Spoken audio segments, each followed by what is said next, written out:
Hello, and welcome to the podcast that knows, despite the push notifications we get all day telling us that the world is burning down around us, there is still good being created in the world, and we want to highlight it. Whether it's nonprofit leaders solving the world's biggest problems or a small business owner trying to make the world better with a great product or service, we want to highlight the ideas and strategies behind the good that's being made. So without further ado, you're listening to Creating Good, a podcast by Rogue Creatives hosted by me, Matt Barnes. Let's go. Hello, and welcome to another episode of Creating Good with Matt Barnes. And her. Oh, really? I couldn't even say my name. Oh my gosh. I was like, really? And Tiffany Pope. Well, it's because you were giving me crap for my vocal warm-ups. Yeah, he was like, Me. You know, there's actually a TikTok filter that has you like warm up your vocal cords, and it's like the do, re, mi. But like, it's some filter where it's like, oh, see how good you are. Yeah. And like, that's horrible. Like, what if I'm absolutely horrible? Like, that's just going to make me feel bad. The fact that was your do, re, mi. Okay. All right. Moving on. I will not take this slander today. Absolutely not. Okay. Bring it on. Anyway, welcome to the podcast. This is Creating Good, and this is our podcast where we just talk about creating good in the world. Yeah. Right? Like, Yes. That's what it's about. Yeah. Because really, we know that when you bring community and creativity together, that's the formula for creating good. Who doesn't love creating good? Yeah. Like, we need more good in the world. Yeah. Come on. Yeah, because there's lots of Bad. Yes, bad. Wait, what's the opposite of good? Oh, bad. Okay, yes, got it. Great. Okay, before we get into this episode, there is something I need to address. I want to use your term, flame you on, right? Yeah, that's good. That's I was going to say burn, but that's Yeah, an that's like 80s, your- 90s thing. yeah, That's that's your me. thing. That's not you. No. Okay. So we were sitting here just before we started recording, and Tiff started talking about the Menendez brothers document. It's not even a documentary. No, it's just a like, show. yeah, it's a show. Right. But there is a documentary coming out. Of course there is. Yeah. So, and she's, oh, you got to watch this. There's this song in it that's just been stuck in my head, and it's so good and whatever. And sing the song for me. Blame it on the rain that was falling. Unbelievable that this is happening to me right now. And she had no idea what this song was No or who sang it or Nope. anything. You don't know who Milli Vanilli is. I don't. I really don't. I know. Like, how old am I? I know. You're so old. So Milli Vanilli, first of all, was like the biggest band. You can't even call it a band. They were this duo right? dancing, singing-ish thing in 89, 90, and they won all these Grammys, and then it came out that they were lip-syncing. No. Yeah. That's crazy. Yes. It was it's one of the biggest controversies in like pop music history. And I had no clue. No clue. I had no clue. I was in 5th grade Oh my God. when it happened. Milli Vanilli was like the first album I bought. Oh my gosh. Okay, that's like, with my own money as like a 5th grader. wow. That's really Like saying I something. had my parents take me to a place that you would never have known and called the Warehouse. Nope. Right? Don't know what that is. It was like it was like Tower Records or Virgin Megastore. These were all record stores. Okay. Like music stores. Perfect. I know right? exactly what you're talking about. No, you don't. No. And I bought the cassette tape. The cassette. Wow. I haven't heard Yes. that in a while. Yes, the cassette tape. And I was like, I thought I was so cool because blame it on the rain. And Yeah. girl, you know it's true. And all of a sudden, it went from you were so cool if you were into Milli Vanilli to no one admitted they ever liked Milli Vanilli overnight. Like overnight, you were like, oh, I never, no, I didn't. I had nothing to do with them. I didn't like them. That's funny. Yeah. So Yeah, I had no wow, clue. I can't believe you had no idea. Yeah. That makes, it was quite a while before. It was probably 14 years before you were born. Yeah. I wasn't even thought of, so. Oh, man. Good times. Okay. Well, that is not what this podcast is about. That was not creating good. That was creating lies. Bad. As we have already previously established, which is the opposite of good. Yeah, that's what it is. Oh, man. All right. Well, let's get into it. on today's episode, we have a guest who is definitely creating good in the world. His name is Jehron Petty. He is not related to Tom Petty. I'll Way to tell put you that out there. I got to the point. I got to that question You were quickly in the interview. Are you related to Tom Petty? Well, I assumed he isn't. You He would be wasn't. fangirling. You'd be like, what? What? No way. Oh my gosh.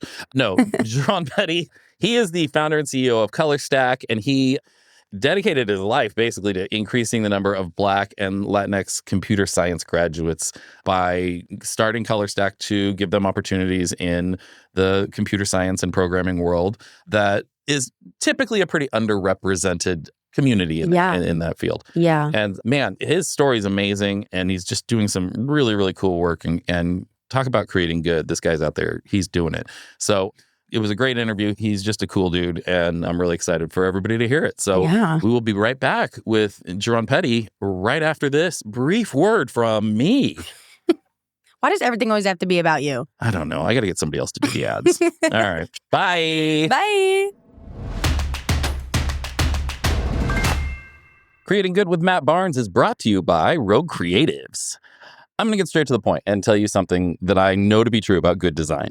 If branding and design is good, it should feel like you met somebody when you encounter it. Like when you meet somebody, you don't know everything about the person, or in this case, the organization, but you get the vibe of who they are, right? Like you meet somebody and you just get that like, oh, I connect with you or I don't. And it's super important to have that because connecting with a character is how you bring people into your story. Think about your favorite stories. There's always a character you connect with there.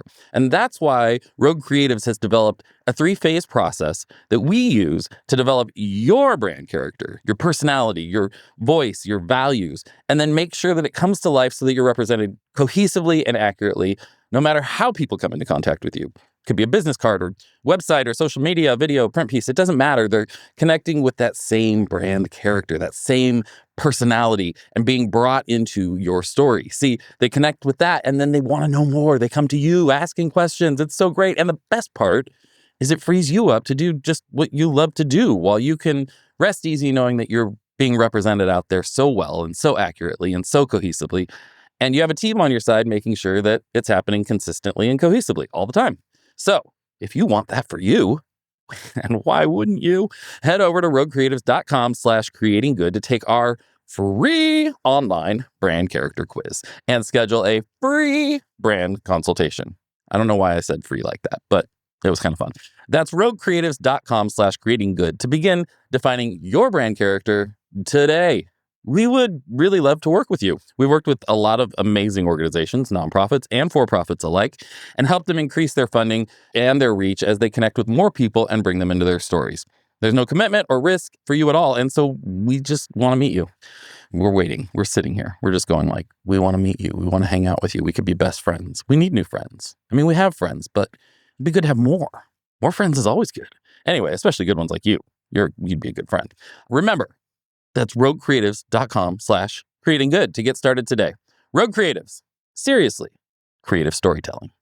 And now, back to the show.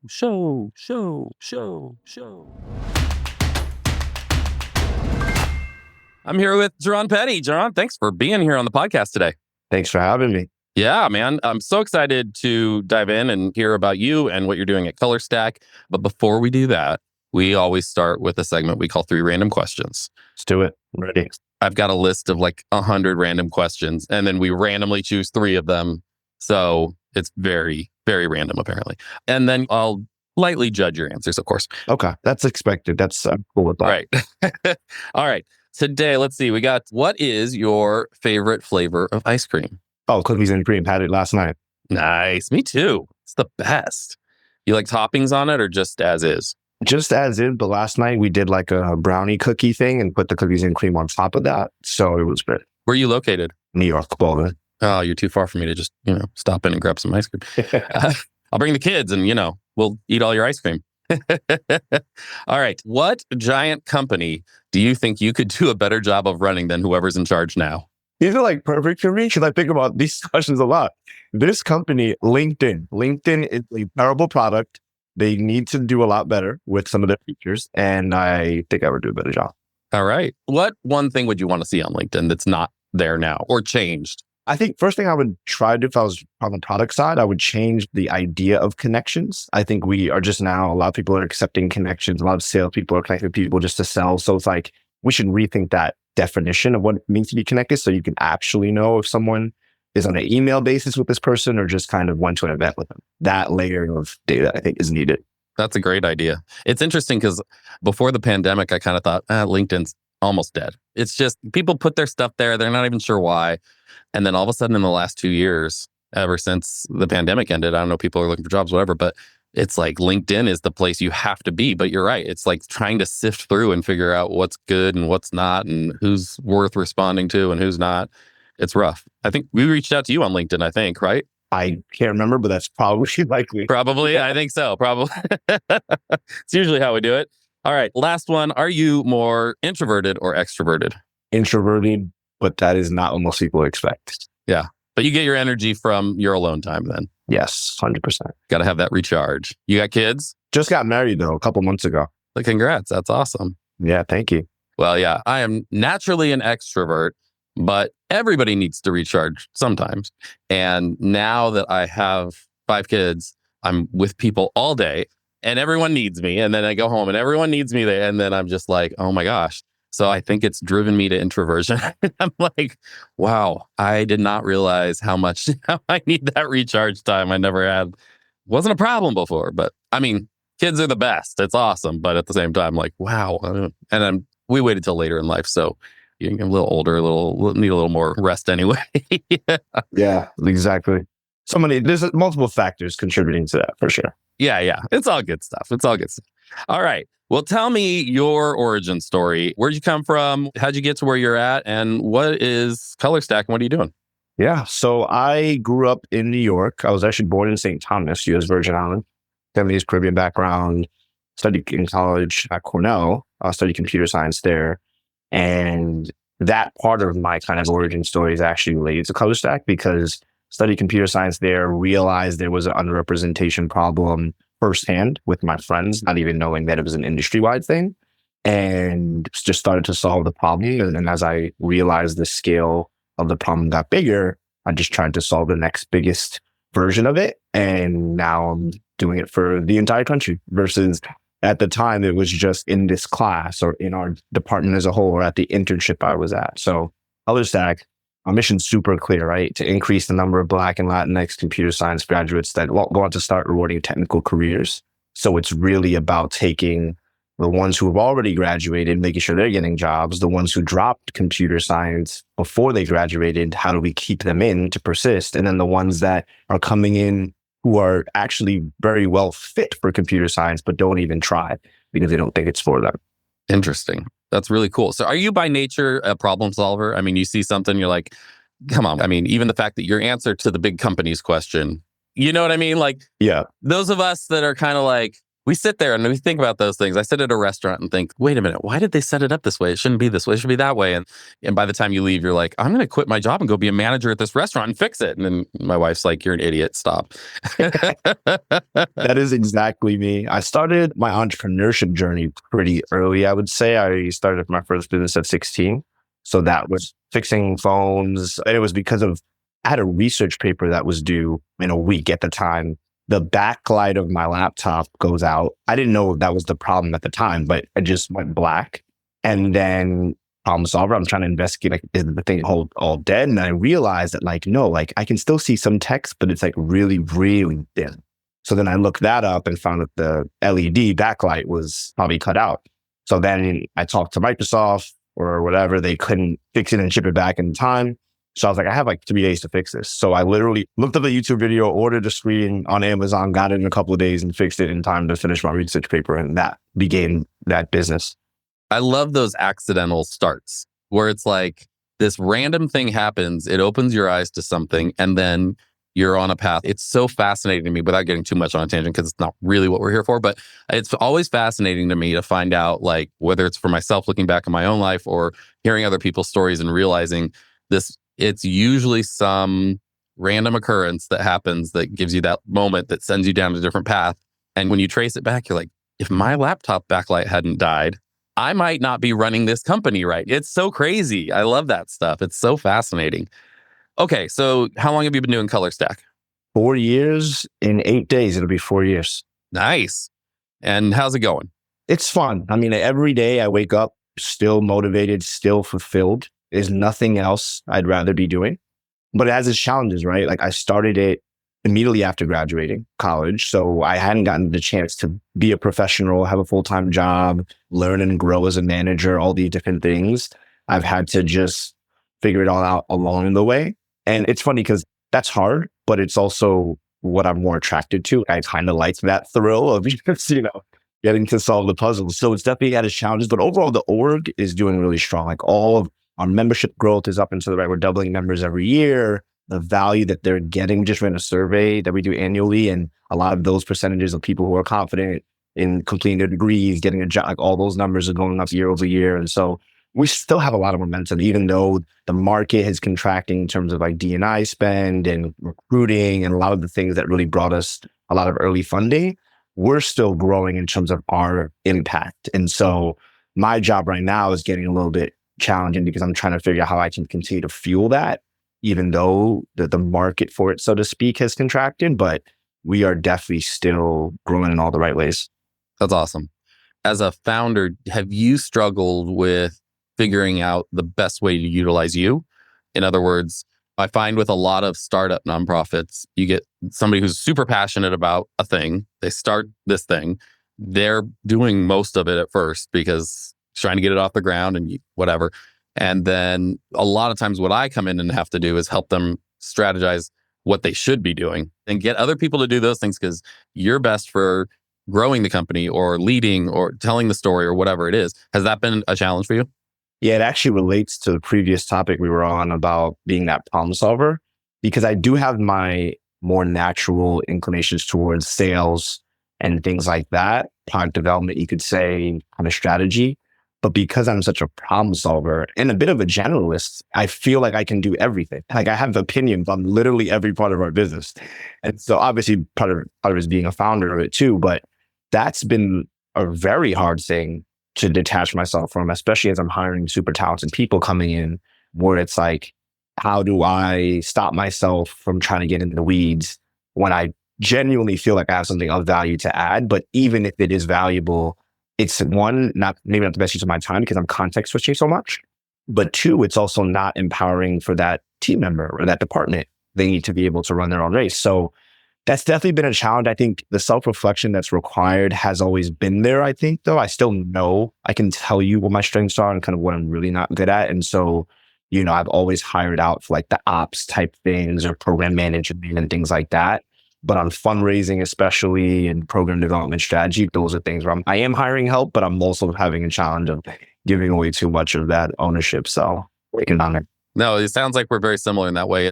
And it is that challenge. And it's honestly, whether it's nonprofit or for-profit, it's an organizational challenge of figuring out that balance there because you do want to be involved, but you want to give people that freedom and empower them. And you want to use your strengths, but also use your time wisely. And for myself and for others, and for me, it's hard. You always need that outside perspective. So I kind of, to have my team give me that feedback too of, you're getting too involved in this.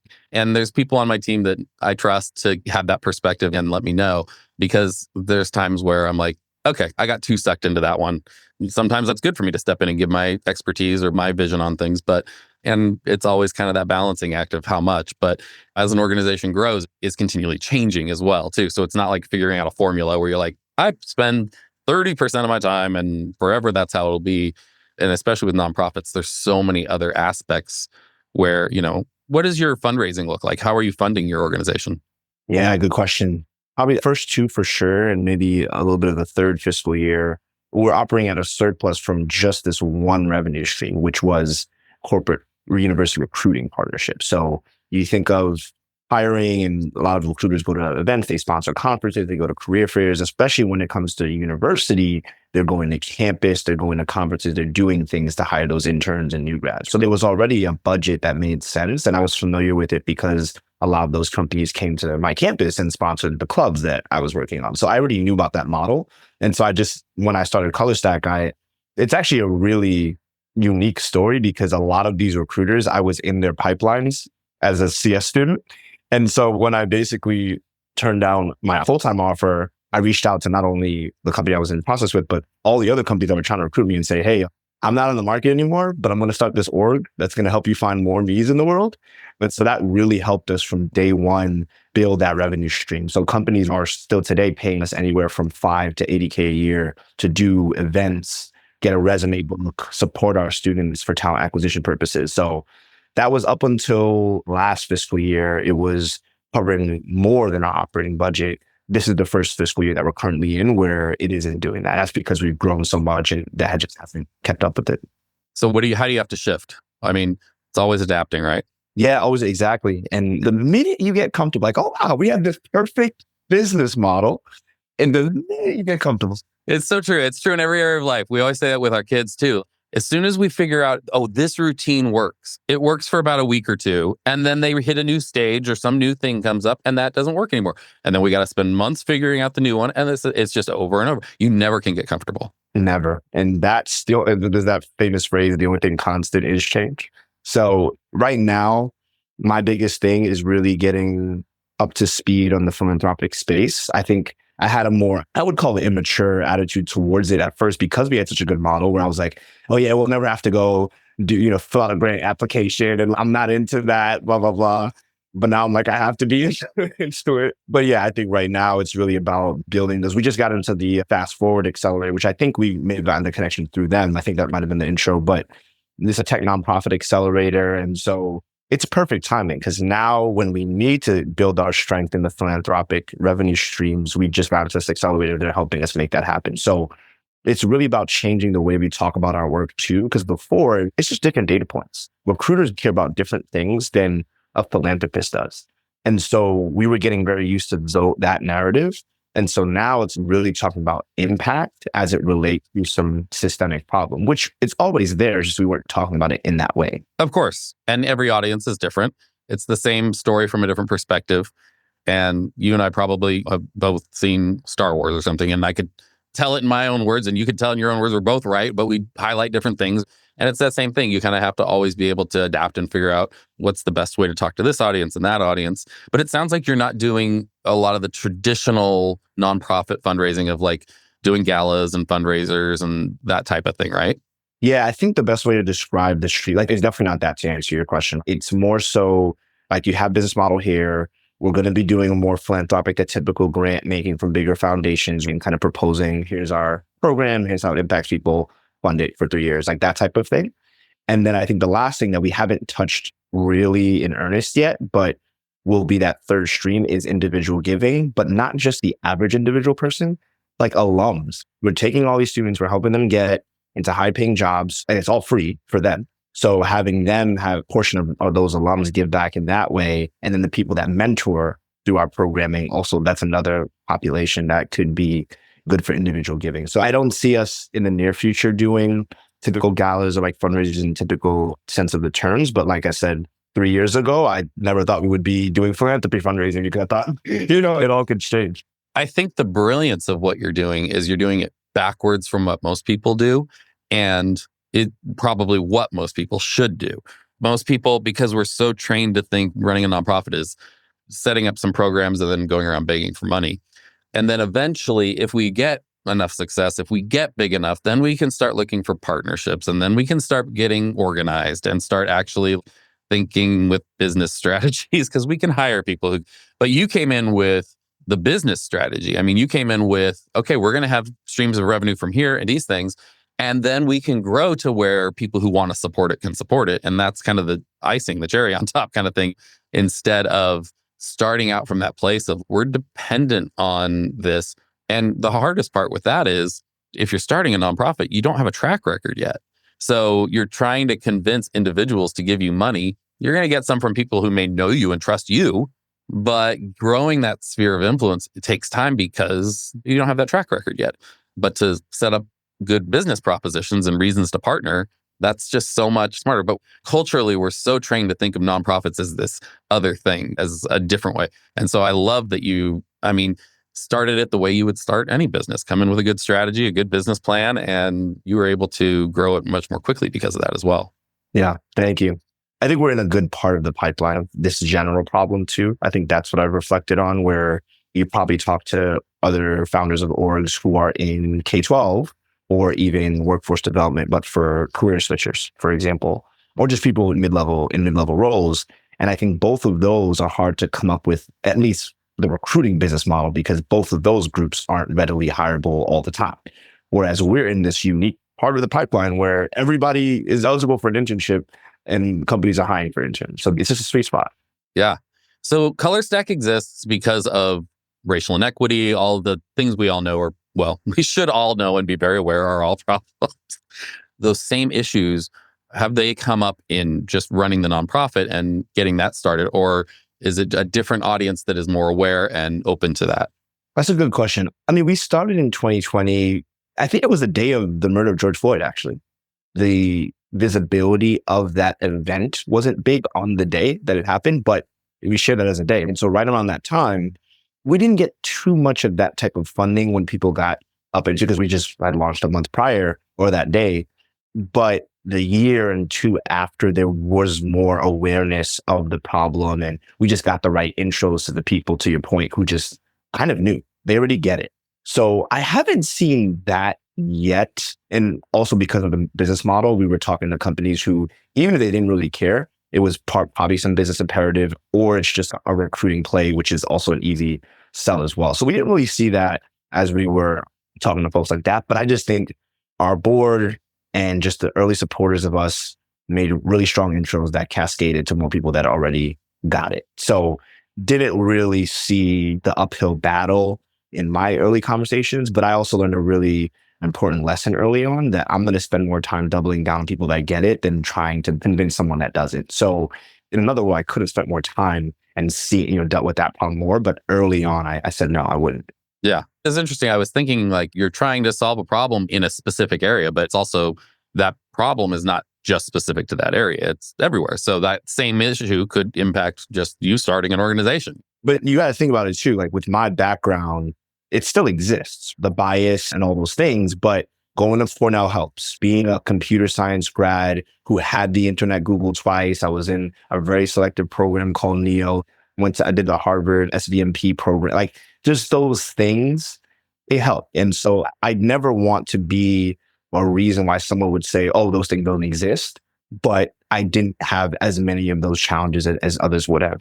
Sure. Yeah, every situation's different. You have different experience in different areas. And I kind of was assuming that was the case. Like it probably wasn't too much of an issue. And you're connecting with people in this space who are probably looking to support those types of things. And so if they're not, they're probably just not going to come to you and whatever.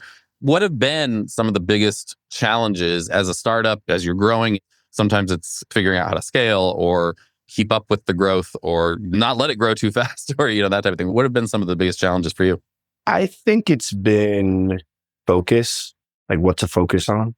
I explained this to some folks recently, or the past year, I've been explaining to folks, like when you have a lemonade stand or hot dog stand, the person that benefits from the thing that you're selling pays for the thing that you're selling. What we're doing is we're running a hot dog stand and we're trying to say, oh, I want to give, like Matt wants a hot dog. I have to convince someone else to pay for his hot dog. And it's hard to come up with priorities when you have so many different stakeholders, or at minimum two. Because in another case, you have one stakeholder, the person, the customer.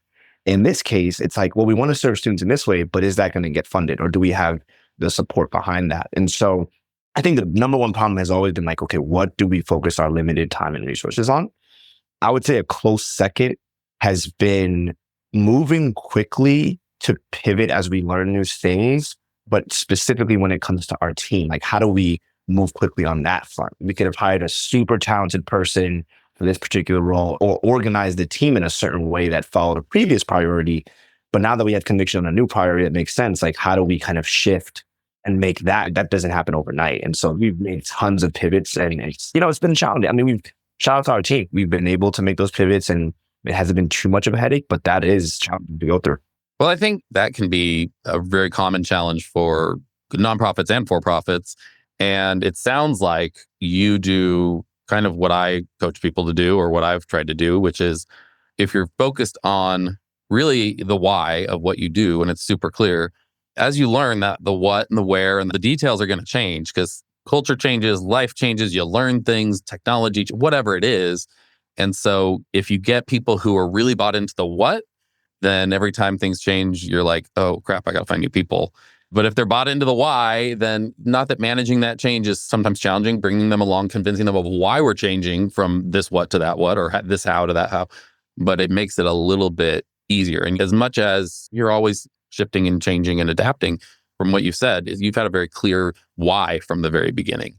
And even to the point of one of the biggest issues with nonprofits is you get these people who, man, we want to solve problems. We're big heart people. And then they start seeing other problems, and then scope creep starts coming in. And it's like, oh, well, now we're doing this too, and that too. Oh, and now we're doing that. And you're like, how does that tie back to, not that those are bad things to address, but why are you addressing it? Let somebody else do that. Focus on what you're, and sometimes for our creative agency, we'll get nonprofit clients who come in and I'm like, I don't even know how to tell people what you do because you do 1,000 different things that are completely unrelated. And they just saw problems and didn't solving any of them. It sounds like you stayed on mission there and stayed true to your why.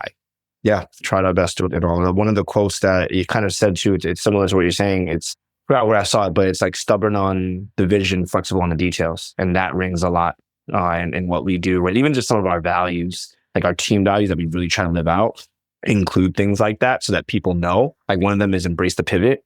And like new team members come in who may not have had that as a personal value, but they'll say like, oh, wow, like I get it. That's not just a thing you put on your website. I see how you all really embrace that and how that's a shared value. So we try to just live those things out as much as we can so that people who follow those things will feel very comfortable in the environment. And if isn't something comfortable for you, you'll know that right away so that we can have that conversation. That's so good. We're running out of time here. Any just like last one nugget of wisdom that you're like, in the last 4 years, as I've been doing this one thing I learned, and people need to know it if they're in the nonprofit sector? I would say there's more room than you think to do things differently. I think we started the conversation talking about that. Like people kind of do it backwards, right? How do we assimilate first and then figure out strategic stuff? But I think that pressure isn't as intense as people may think. And there's a lot of room to innovate, push back, and find the right people. I guess that's what it is too. Like don't paint the sector with one broad brush. Like there are people that trust-based philanthropy, they do things different. Like find those people, double down on those. That's so great. That's great wisdom. It's one of the battles that nonprofits face because our culture is so set up to say, this is what nonprofits do. This is how they have to do it. And we're going to judge you based on that. We're going to give you a rating based on that. And we would never do that to businesses because every business runs differently, that people try different things. So to be able to kind of say like, I don't care that they're going to maybe not like the way I'm doing this and just show that, no, there's a way to do this and have success and really help people, then that's a great thing. A few closing questions that we always ask, kind of more rapid fire. Who in the world of nonprofits most inspires you? Who would you like to take to lunch? That's a good question. I'm not sure if his main thing is not philanthropy, but you probably heard of Robert F. Smith and how he paid off all student loans of Morehouse grads that one year. Love to talk to him about the philanthropic side of his life and how he thinks about that. Yeah, that's awesome. What do you think nonprofits could do to be more connected with each other, to support each other? I think just being honest about what the cost of collaboration, because we're nonprofits, we want to do everything to help each other and everything got to be free. And you feel like you can just take advantage of certain audiences. I think we just got to be honest with each other about, yes, what we should collaborate on, but what does that cost to us, to each org, so that we can really figure out where the alignment is. That's great. Last thing, what is the part of your job that brings you the most joy? Oh, seeing students get a job, get that homework question answered, knock an interview out of the park. Just all of those little things of just aha moments for them. Awesome. Well, man, thank you so much for being here. Where can people find you and find more information about ColorStack? For sure. ColorStack.org is going to be that main place to learn more about ColorStack and get in touch. We have volunteer opportunities, partnership opportunities, etc. You can find me on LinkedIn. I'm all over LinkedIn. I'm always on LinkedIn. So that's the best way to get in touch with me. Just trying to make LinkedIn better, right? Yeah, exactly. Exactly. You got to lead up, They sent me this random feedback survey and I put some paragraphs in. Good. Yeah, you and I are very much alike. People are like, nobody fills it. Oh, I'm like, oh, I filled it. I do. I got opinions, man. Yeah, when I care, I do. Really appreciate it. Thank you so much. This has been great. And I really appreciate your time and insights. Thank you. Have a good one. Thanks. Creating Good with Matt Barnes is recorded at Road Collective in beautiful Newport Beach, California.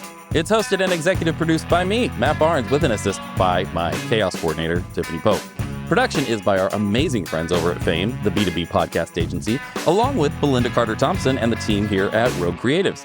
Production lead is Mike Love at Fame. Writing is by Will Ainsley at Fame and Matt Barnes and Taylor Bolanos of Rogue Creatives. Miguel Mendoza of Fame is our audio editor, and Arslan Yakub from Fame is our video editor.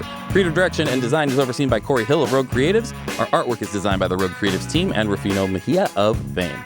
Theme music is composed and performed by Jared Atherton of Chapters. Marcus Ponta and Mike Love of Fame do our booking and guest relations. Huge thanks to our amazing guests for joining us for this episode, and thank you to all of you incredible listeners for tuning in. If you enjoyed the show, and if you're still listening at this point, I'm assuming you did, don't forget to help us spread some good by giving us a good or great review. Preferably the, 5 stars kind with really nice words telling us how much you loved it, telling everybody else how much you loved it. Also, tell your friends and subscribe so we can come straight into your potholes each and every time we have a new episode. For more information about Creating Good or to join us at a live event in Orange County, California, visit our website at creatinggood.co. We'll catch you next time. This has been a Rogue Creatives production.